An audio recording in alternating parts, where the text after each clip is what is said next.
Elle s'est réveillée dans ses bras, sans savoir comment elle était arrivée là. Bonjour à tous, chers membres de la famille Soul Stories. Aujourd'hui, nous vous proposons une histoire d'amour romantique et drôle. Alors, c'est parti. N'oubliez pas de vous abonner à notre chaîne pour ne manquer aucun récit chargé de sens. Chapitre 1. Une rencontre prédestinée. Emma Sterling n'est pas l'héritière délicate qu'on imagine habituellement lorsqu'on entend le nom Sterling. Ce gigantesque conglomérat régnant sur la tech et l'immobilier. À 26 ans, elle est un mélange étrange, une intelligence redoutable associée à une maladresse légendaire, celle-là même qui l'a déjà poussée à renverser du jus d'orange sur des documents importants en pleine réunion. Elle adore les t-shirts à l'effigie de super-héros, les baskets, et elle est tellement fan de films d'action qu'elle connaît par cœur chaque coup de poing donné par John Wick. Emma se voit toujours comme une héroïne, même si ses compétences en arts martiaux se limitent surtout à des tutos YouTube et à quelques cours de karaté au lycée. Ce vendredi après-midi était étouffant. Emma venait de sortir du siège de Sterling après une réunion interminable et assommante. Elle détestait ces réunions où de vieux messieurs ne parlaient que de profit, tandis qu'elle ne rêvait que d'un sandwich bien garni et d'un bon film. Déambulant dans le quartier commerçant bondé du centre-ville, elle portait son sac en bandoulière, pianotait sur son téléphone et marmonnait. Tellement ennuyeux. Faut que je me refasse dit Hard ce soir. Absorbée par son écran, elle ne faisait guère attention à ce qui l'entourait. Un peu plus loin, James Lancaster, héritier de 28 ans du conglomérat Lancaster, ennemi juré des Sterling, s'appuyait contre un petit kiosque de presse, une bouteille d'eau à la main. Aujourd'hui, il n'était pas dans son costard habituel. Il portait un simple t-shirt noir, un jean déchiré aux genoux et des baskets usées. Il venait de retrouver un vieil ami et avait décidé de faire une pause avant de rentrer. Son allure restait assurée, cheveux noirs de gel légèrement ébouriffés, regard perçant, mais personne n'aurait pu deviner qu'il était l'héritier d'une immense fortune. Derrière son masque glacial, James cachait un côté grand enfant qu'il dissimulait avec soin. À ce moment, un homme louche en hoodie gris se faufilait dans la foule. D'un geste vif, il vola le portefeuille d'une femme d'âge moyen, occupée à payer dans un stand de rue. L'action fut fulgurante. La femme ne remarqua rien, continuant à choisir ses fruits. James, lui, avait tout vu. Il fronça les sourcils, posa sa bouteille et avança pour barrer la route au voleur. « Rends ce portefeuille, ou j'appelle la police », lâcha-t-il d'une voix basse et autoritaire. Paniqué, le pickpocket jeta le portefeuille en direction de James avant de détaler dans la foule. James l'attrapa au vol, prêt à interpeller la propriétaire, mais avant qu'il ne le fasse, un cri perçant retentit. « Complice! Attrapez-le » C'était Emma. Elle venait de lever les yeux de son téléphone pour apercevoir James tenant le portefeuille, tandis que l'homme, en hoodie, s'enfuyait. Dans sa tête, le scénario se mit en place comme dans un film d'action. Le type en hoodie était le voleur, et James, avec son air impassible et le portefeuille dans la main comme s'il l'avait reçu dans un échange clandestin, était forcément son complice. Sans réfléchir, elle fonça sur lui telle une tornade. « Qu'est-ce que tu » Il n'eut pas le temps de finir sa phrase qu'Emma déclencha un coup de pied tournant, appris dans une vidéo top 10 des meilleurs coups de pied de cinéma. Surpris, James l'esquiva de justesse mais perdit l'équilibre et s'écrasa sur le trottoir, laissant le portefeuille s'envoler de sa main. Profitant de l'occasion, Emma se jeta sur lui. Avec la force de quelqu'un qui a binge-watché toute la série Jason Bourne, elle s'assit sur son dos, lui coinça les bras et hurla. « Appelez la police. J'ai attrapé le complice du voleur. » James, abasourdi, essayait de battre. « T'es malade? Je ne suis pas son complice. Lâche-moi. » Mais Emma l'ignora. Elle sortit de son sac un foulard vert et lui en lia grossièrement les mains, si lâche qu'un simple effort aurait suffi pour se détacher. « Ferme-la. Tu es de mèche avec ce type. Ne nie pas. Je t'ai vu avec le portefeuille. » Fière, elle se releva, s'épousta les mains et se tourna vers la foule. « Tout va bien. Je gère la situation. » Les passants s'étaient amassés, certains riaient, d'autres sortaient leur téléphone pour filmer. La femme d'âge moyen, propriétaire du portefeuille, entendant le brouhaha, se retourna en tâtant sa poche, stupéfaite. « Oh mon Dieu, j'ai perdu mon portefeuille. » Le voyant à terre près de James, elle le ramassa, confuse. « Qui me l'a volé? Je n'ai même rien remarqué. » Emma pointait James du doigt. « C'est lui le complice du voleur. Je l'ai surpris en flagrant délit. » James about Grogna. J'ai récupéré ce portefeuille pour vous le rendre, et elle m'a sauté dessus. Tu as des yeux pour voir? Non? Il retira sans mal le foulard, le jeta et se releva, dépoussiérant son jean. Emma le dévisagea. T-shirt noir, jean déchiré, air défiant. Ouais, il a tout l'air d'un voyou. Toujours convaincue de ses soupçons, elle ricana. Peut-être un nouveau genre de pickpocket, habillé normalement pour qu'on ne se méfie pas. James soupira, n'importe quoi.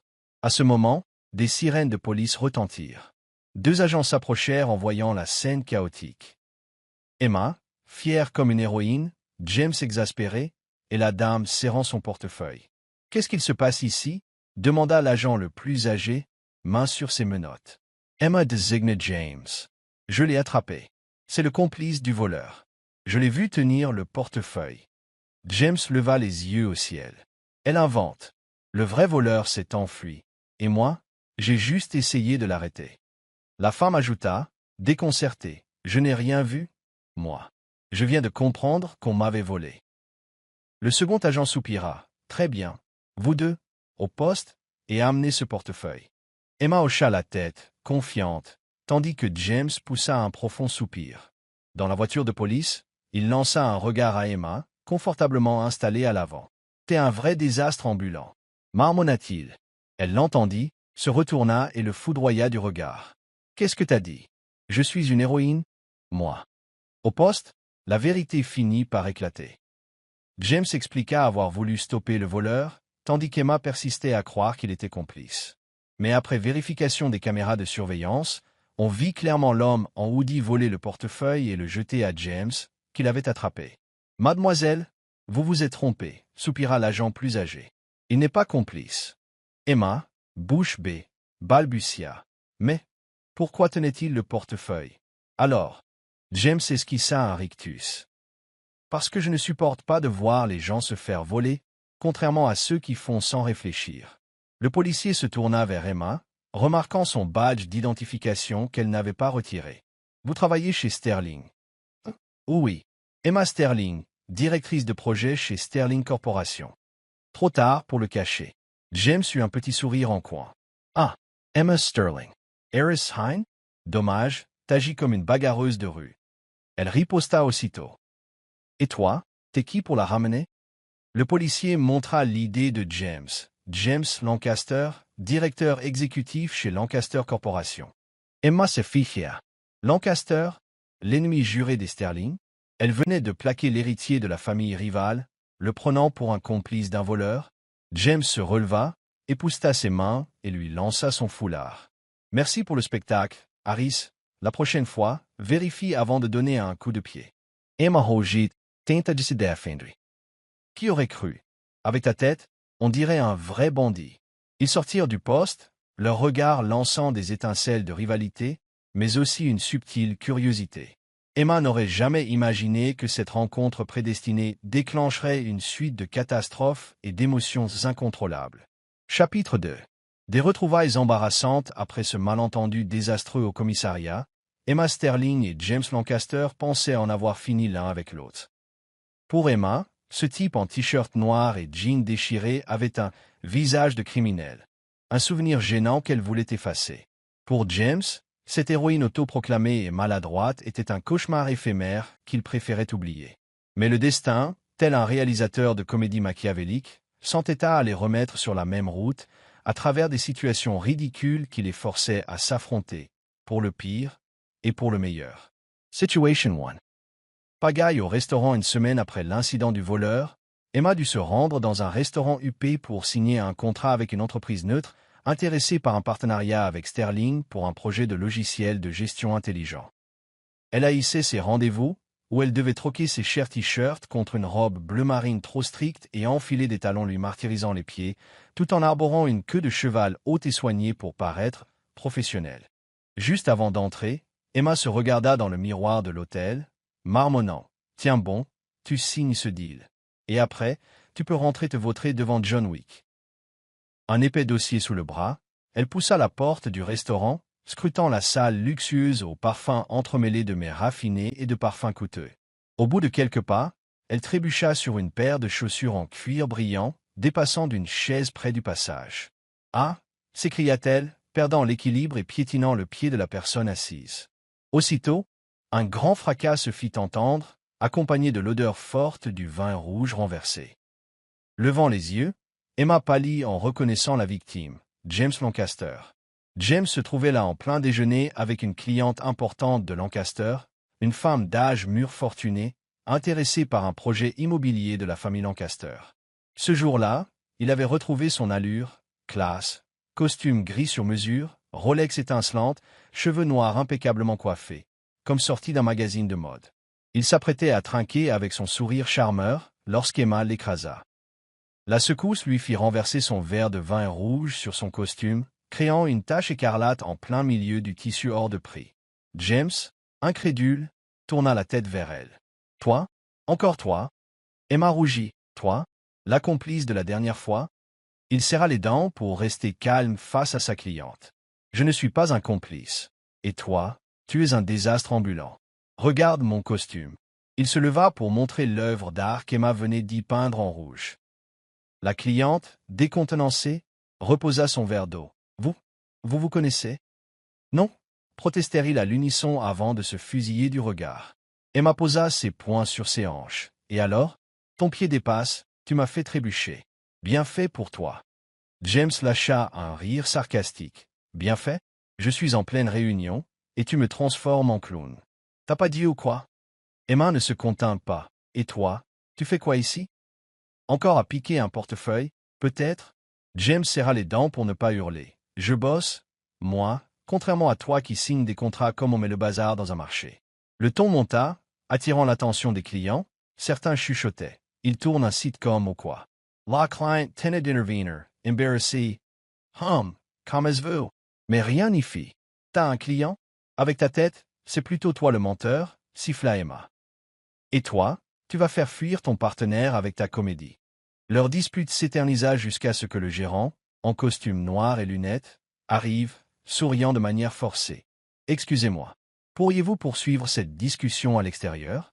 Ça perturbe notre salle. » Chassée du restaurant sous les regards intrigués, Emma pesta. « C'est ta faute.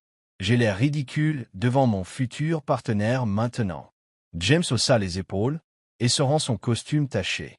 « À cause de toi, je dois en changer pour terminer ma réunion. Pourvu qu'on ne se recroise plus. » Il s'éloigna, laissant Emma fulminante. Son partenaire lui envoya un message. « Mademoiselle Sterling, je vous ai vu occupée.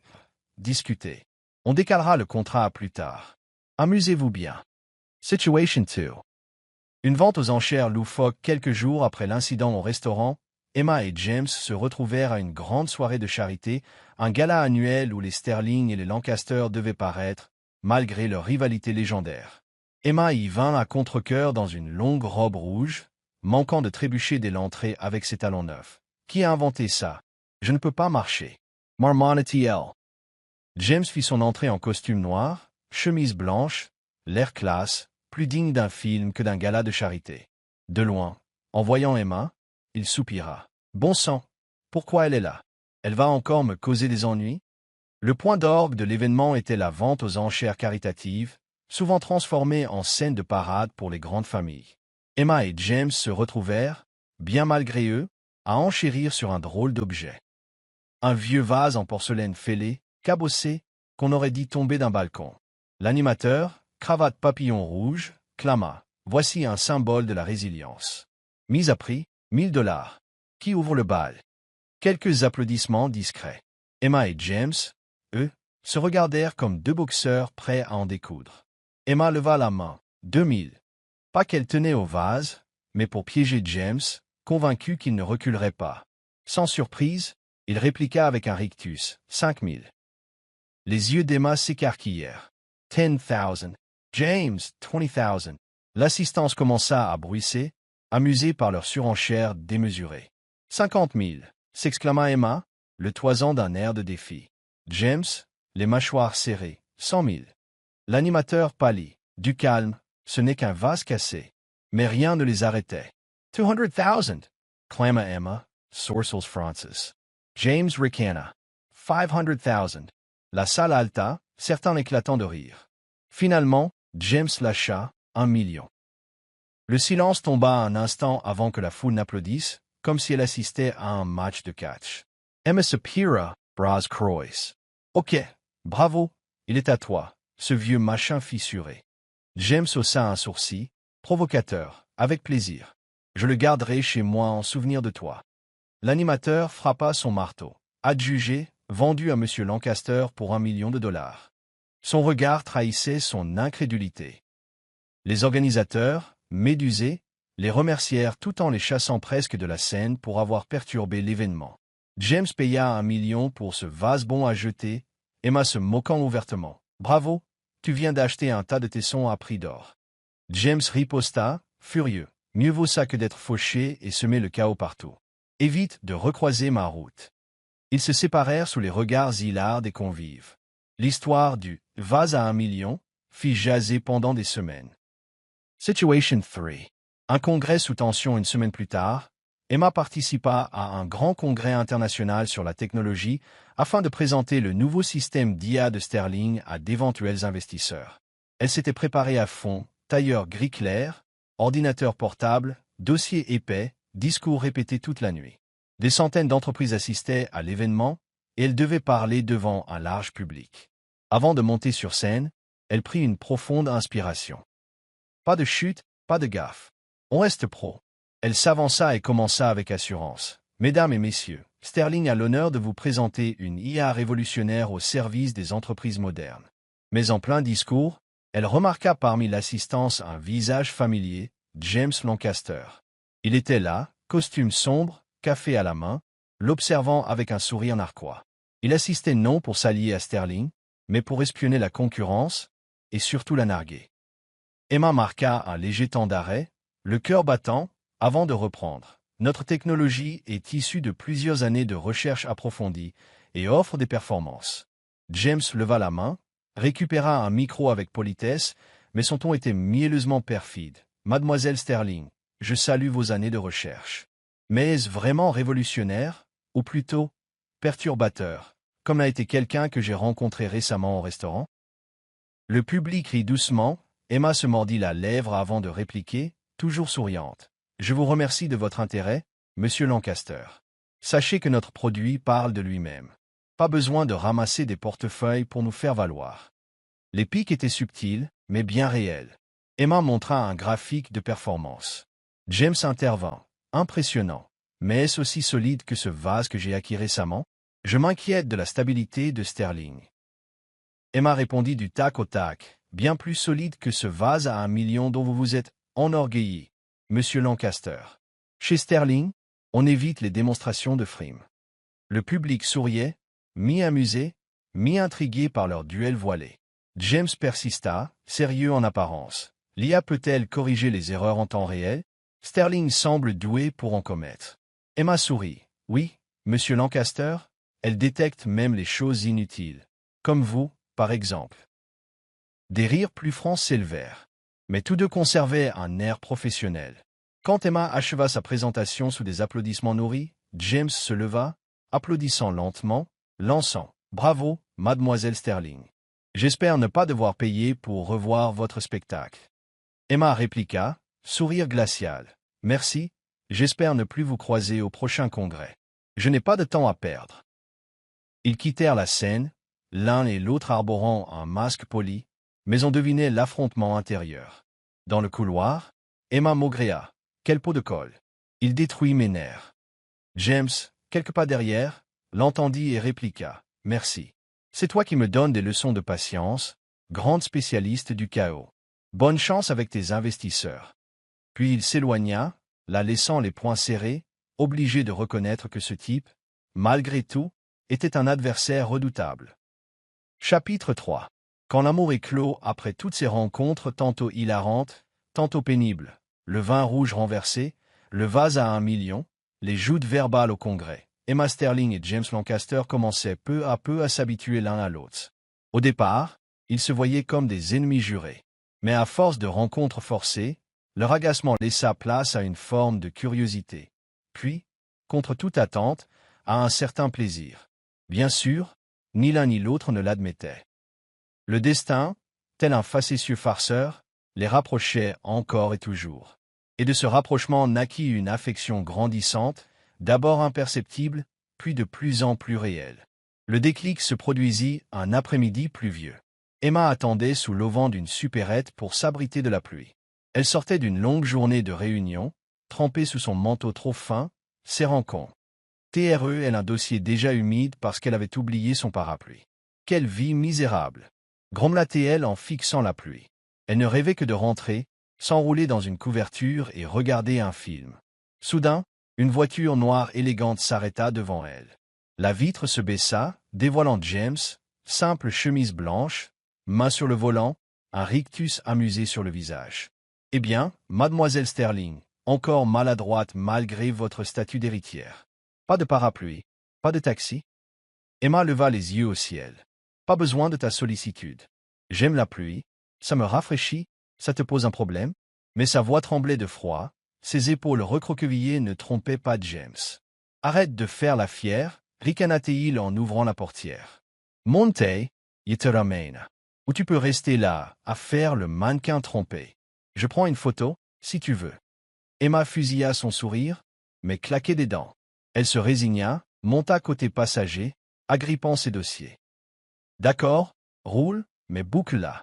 Et va doucement, je tiens à la vie. » James éclata de rire, un vrai rire sincère, pas un ricanement froid.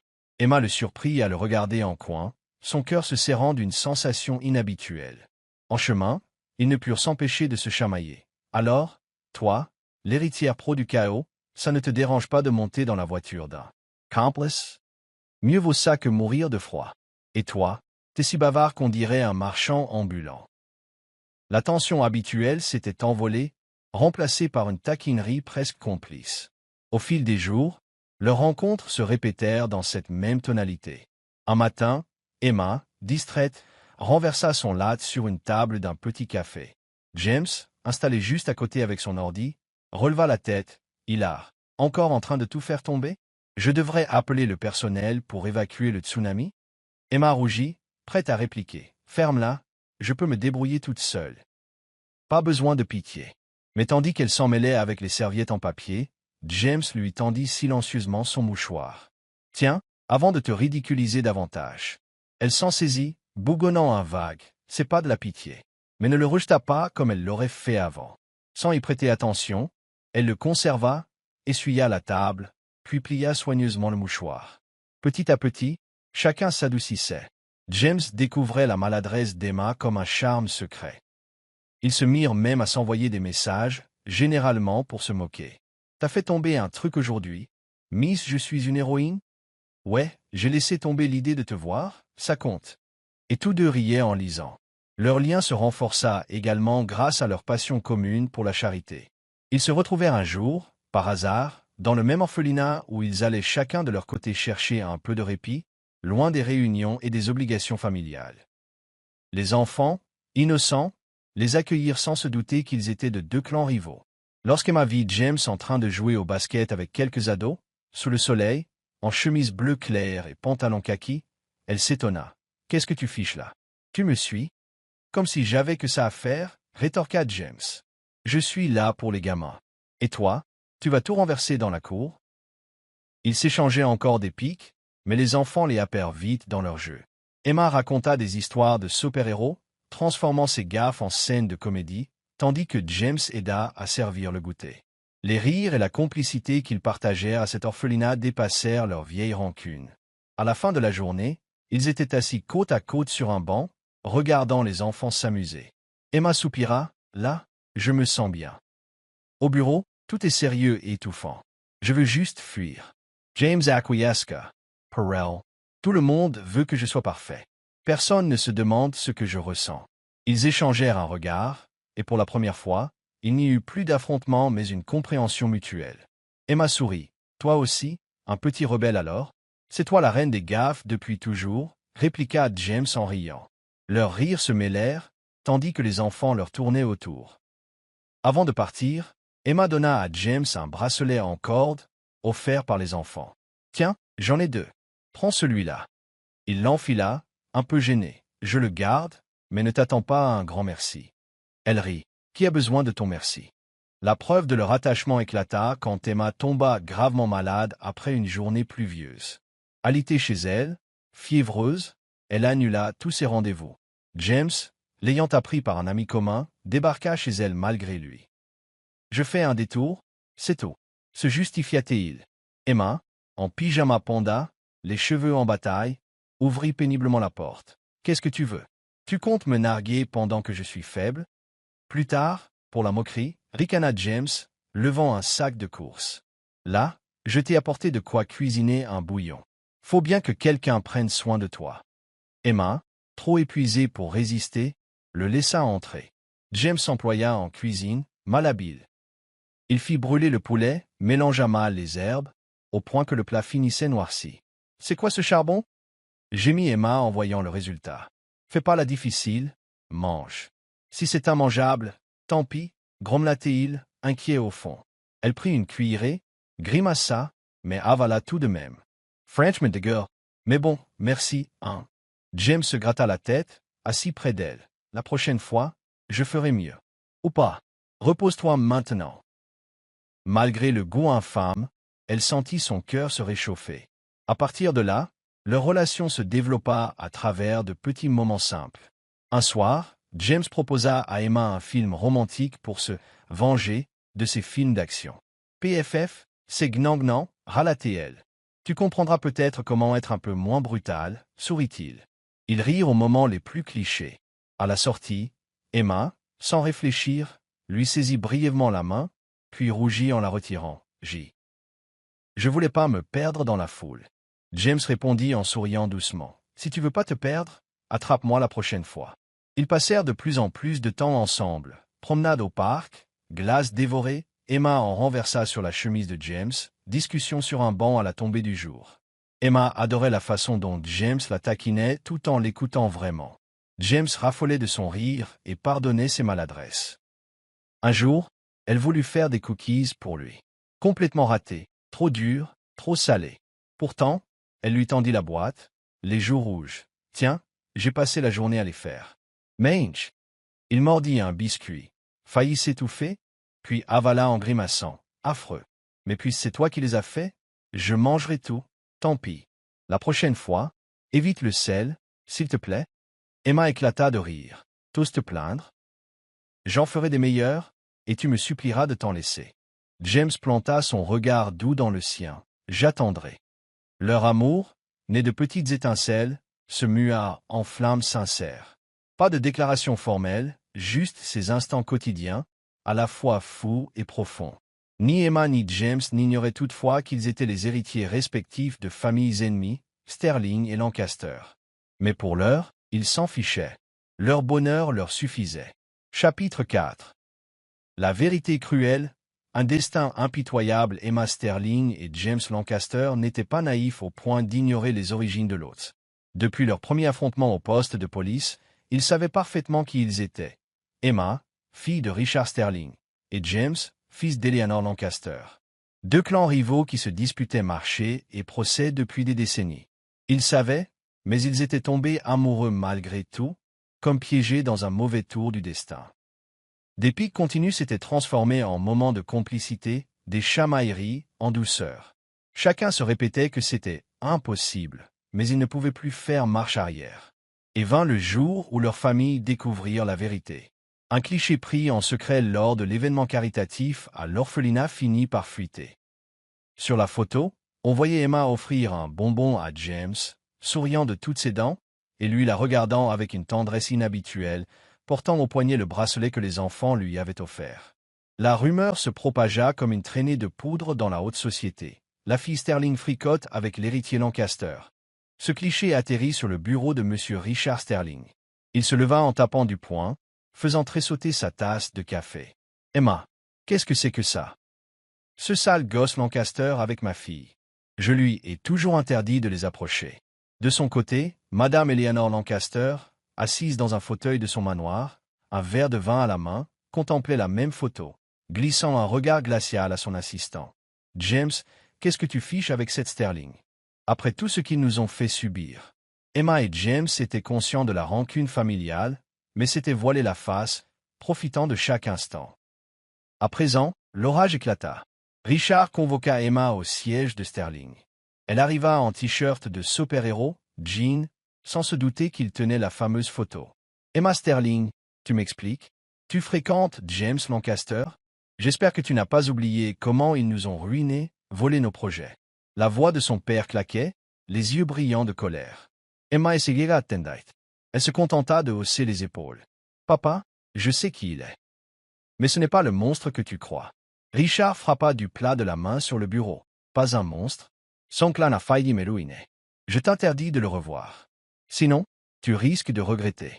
Il se détourna. Emma sentit ses yeux lui piquer. Mais elle ne céda pas, refusant de pleurer devant lui. Le soir, James fut convoqué à son tour chez les Lancaster.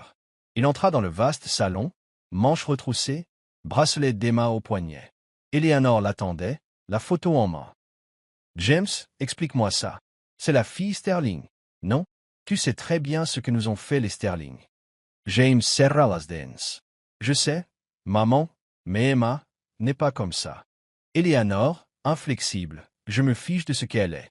C'est le sang Sterling. Leur famille nous a traînés devant les tribunaux, saccagé notre réputation. Si tu continues avec elle, tu peux dire adieu à ton héritage. Elle tourna les talons, laissant James en proie à une colère mêlée de tristesse. Ainsi, les vieilles rancœurs s'éveillèrent. Emma et James le savaient depuis le début, mais n'avaient pas prévu que tout se dévoile si brutalement.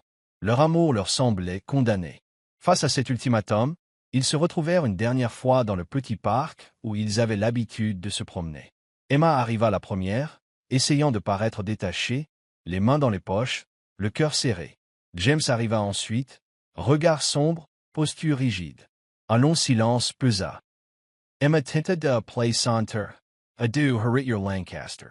Si un jour tu t'ennuies, retente de me faire tomber dans la rue, je te casserai la figure. Elle rit un peu, mais ses yeux étaient humides. James répondit, la voix étranglée. Très bien, Sterling Harris. Si tu regrettes, envoie-moi un message. Tant que ma mère ne m'a pas confisqué mon tel, ils sourirent, masque de légèreté. Mais leurs mains tremblaient. Emma pivota, comme pour partir, secouant un brin de poussière imaginaire sur son t-shirt. Je m'en vais. Ne me suis pas. De toute façon, tu cours moins vite que moi. Ses pas étaient lents, attendant peut-être qu'il la rattrape. James la laissa s'éloigner, les mains dans les poches, marmonnant. De toute façon, j'ai pas envie de courir. En réalité, il aurait voulu la retenir. Ils se séparèrent sous le ciel crépusculaire, sans oser se retourner, de peur que leurs larmes se remettent à couler. Emma, de retour chez elle, s'effondra en silence sur son lit. James, rentré dans son appartement, contemplait le bracelet qu'elle lui avait donné. Chacun se répétait « Pourquoi est-ce qu'on est tombés amoureux ?» Mais ni l'un ni l'autre n'arrivait à tourner la page. Chapitre 5. Le destin les rapproche à nouveau 2 semaines après leur douloureuse séparation. Emma Sterling et James Lancaster survivaient tant bien que mal, comme s'ils avaient perdu une partie d'eux-mêmes. Un vendredi soir, il faisait froid et le ciel s'alourdissait de gros nuages. Emma était dans son appartement, en vieux pull gris et leggings noirs, les cheveux attachés n'importe comment, attablée devant une bouteille de vin rouge bon marché et des frites froides. Elle avait tenté d'oublier James en se noyant sous le travail, mais chaque fois qu'elle rentrait, l'image de son sourire revenait, l'odeur du poulet brûlé persistait. Porcoites en Lancaster, gémit-elle en engloutissant une gorgée de vin amer. Le goût, aussi amer que son chagrin, ne la réconfortait pas. Devant elle, le mouchoir que James lui avait donné trônait toujours. Elle laissa couler quelques larmes silencieuses. Après son 3e verre, la tête lui tourna. Dans un élan impulsif, elle se leva, enfila son manteau et sortit en trombe, oubliant même de fermer sa porte à clé. « Je vais le voir. Et tant pis pour tout. » vociféra-t-elle, hagarde sous la pluie fine. Les passants la prenaient pour une ivrogne en pleine crise. Elle se dirigea vers l'immeuble de James, qu'elle connaissait vaguement. Arrivée devant sa porte, elle frappa à coups redoublés. « James, ouvre. C'est moi, Emma. » Ses cris résonnaient, sans se soucier de leur tardive. À l'intérieur, James, qui n'arrivait pas à dormir non plus, fixait le bracelet sur la table. En entendant ses coups et sa voix, il bondit. La porte à peine ouverte, Emma se jeta dans ses bras, manquant de les faire basculer. « Idiot, tu m'as tellement manqué !» sanglota-t-elle, trempée, l'alcool la faisant vaciller. James, décontenancé, Emma. Qu'est-ce que tu fais là? T'as sale? Les effluves d'alcool étaient évidentes, mais son regard était sincère. Ouais, je suis ivre et alors? J'ai besoin de te voir. J'en ai marre des interdits. T'es à moi. Elle s'accrocha à sa chemise, bredouillant des mots, avant de s'évanouir de fatigue. James sourit avec tendresse, la soutenant. T'es inconsciente, ma pauvre. Il la ramena sur son canapé, referma la porte, inquiet qu'elle ne prenne froid. Voyant qu'elle s'agrippait à lui, il la laissa faire, veillant sur elle jusqu'à somnoler lui aussi. Au petit matin, le soleil traversa les rideaux, chatouillant le visage d'Emma. Elle se réveilla, la tête en compote, constatant avec horreur qu'elle dormait dans les bras de James, enroulée dans ses vêtements froissés, une jambe par-dessus lui. Les notifications inondaient son téléphone, des amis confirmant qu'elle était partie en pleine nuit. « Oh mon Dieu! Qu'est-ce que j'ai fait » s'écria-t-elle, réveillant James. Il s'étira, encore ensommeillé. « Tu es venu hurler à ma porte, m'a traité d'idiot, puis tu t'es endormi en disant tu es à moi. » Emma sentit ses joues brûler. « Quoi? J'ai dit ça? Et sur ton visage ?» James lui montra la trace qu'elle avait dessinée au marqueur. « Tu es à moi, Emma. » Une vidéo sur son téléphone prouvait qu'elle avait, dans un demi-sommeil, pris ce marqueur dans sa veste. Emma manqua s'évanouir de honte, effaça tout de suite. « Jamais, sourit-il, taquin. » Malgré l'embarras, ils finirent par en rire ensemble. Emma se rassit, soupirant. « Désolé, je n'aurais pas dû débarquer comme ça. T'es pas en colère ?» James la contempla, adouci. « En colère? Pourquoi? Si tu étais venu à jeun, j'aurais dit la même chose. Ça m'a manqué de ne plus te voir. » Leurs regards se croisèrent, et il ne restait plus de doute possible. Emma murmura. « Alors, on fait quoi? Nos parents nous détestent. » James serra sa main. « On verra. Pour l'instant, je veux juste qu'on soit ensemble. » Cette fois, ni l'un ni l'autre n'hésita. Ils s'enlacèrent, conscients que plus rien ne les empêcherait d'être unis. Chapitre 6. Abandonner tout pour l'amour au lendemain de cette nuit folle où Emma avait couru en titubant jusqu'à chez James, les deux comprirent qu'ils étaient prêts à tout sacrifier. Les menaces de leurs parents, leur fortune, leurs héritages, l'unique priorité était leur amour.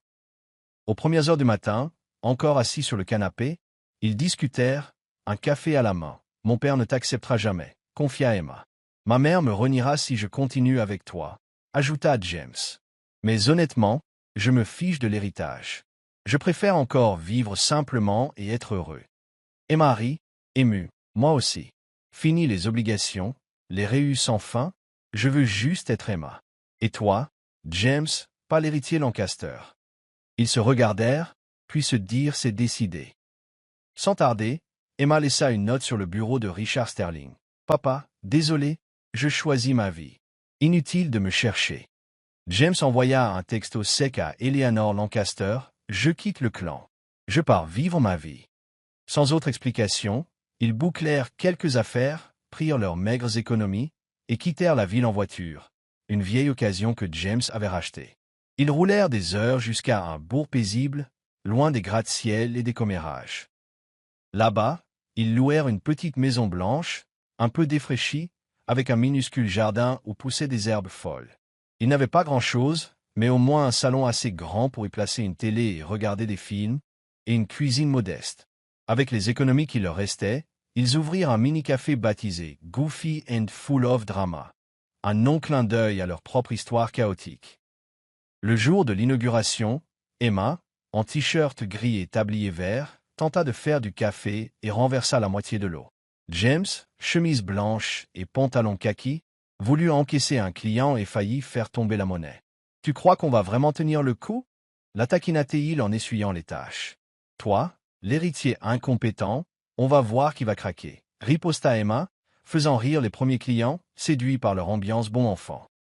Le café devint vite populaire dans le village. Emma inventa des boissons marrantes, comme le burnt brew, clin d'œil à la soupe carbonisée de James, ou le klutzlat, référence à elle-même.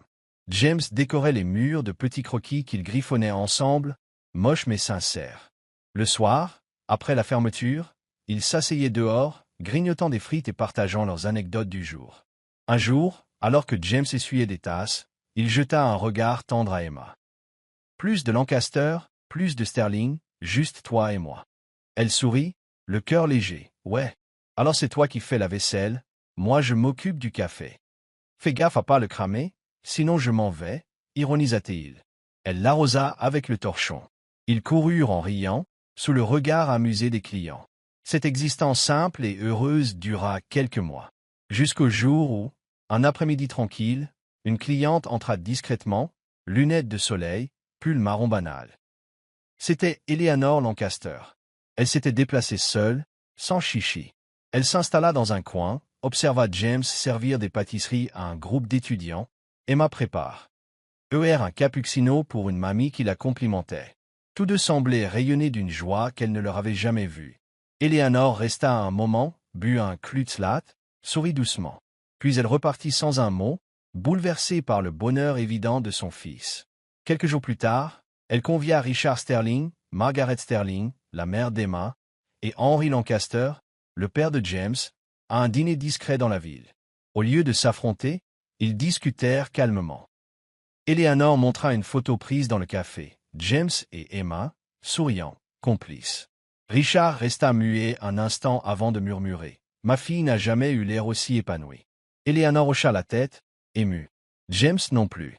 Je crois qu'on a fait fausse route. Il est temps de mettre fin à cette guerre idiote. Les quatre conclurent un pacte de paix, sans tapage, d'un commun accord pour cesser les hostilités entre Sterling et Lancaster et laisser leurs enfants vivre librement. Ni Emma ni James n'en savaient rien, trop occupés à savourer leur indépendance. Ce soir-là, devant leur café, Emma s'appuya sur l'épaule de James. « Tu regrettes rien, hein ?» Il l'embrassa sur les cheveux. « Rien du tout. Ton amour est le plus beau trésor. » Ils échangèrent un sourire, satisfaits de leur choix. Chapitre 7. Un dénouement parfait. Quelques mois plus tard, Emma et James reçurent l'ordre de revenir en ville, convoqués par leurs quatre parents, cette fois ensemble. On en. Panique James. Ils vont nous hurler dessus. Emma rigola. Bah, tu me protéges, hein? Ils se rendirent au siège des Sterling, s'attendant à une confrontation, mais trouvèrent M. Richard, Mme Margaret, Mme Eleanor et M. Henry réunis, étonnamment calmes. Richard soupira. J'ai cru te perdre, Emma, mais si tu es heureuse, moi aussi. Margaret sourit. Nous avons décidé de vous soutenir. Eleanor ajouta en regardant James. Et je m'excuse pour ce que je t'ai imposé. Henry hocha la tête. Vous êtes terrible, mais on vous accepte. Emma et James restèrent bouche bée. Pas d'engueulade, pas de menaces, juste la bénédiction de leur famille. Peu de temps après, un mariage fut organisé dans le jardin des Sterling. Emma, simplement vêtue d'une robe blanche, James dans un costume en brun serré, souriaient sous les applaudissements des invités. Leurs parents, autour de la même table, levèrent leurs verres pour trinquer. « À votre bonheur » lança Richard. « Ne partez plus en douce » enchaîna Eleanor. Margaret renchérit. « Et ne brûlez rien, hein ?» Henry éclata de rire. « Ce sont nos enfants, que veux-tu » Les quatre se regardèrent. Autrefois ennemis, ils riaient désormais ensemble. C'est ainsi que les deux conglomérats rivaux s'unirent pour former une coentreprise Sterling-Lancaster. Emma et James, de retour en ville, continuèrent à se taquiner, à se moquer l'un de l'autre, pour la plus grande exaspération de leurs parents. Ils ne grandiront jamais, plaisanta Richard, amusé. Le soir, chez eux, Emma et James s'étendaient sur leur canapé, se rappelant leurs péripéties, la fameuse scène du portefeuille, le vin renversé, le vase à 1 million, la pluie battante. Ils riaient, main dans la main, goûtant la plénitude de cette fin heureuse. C'est la conclusion de cette histoire sur la chaîne Soul Stories. Dites-nous en commentaire ce que vous en pensez. Si vous croyez vous aussi que l'amour véritable peut surmonter tous les obstacles et qu'il n'est parfois dans les moments les plus simples, cliquez sur j'aime et partagez ce récit avec vos amis. Pour ne manquer aucun autre conte touchant et riche de sens, abonnez-vous à notre chaîne et aidez-nous à diffuser amour et chaleur autour de vous. Ensemble, Savarons chaque instant de la vie et de l'amour.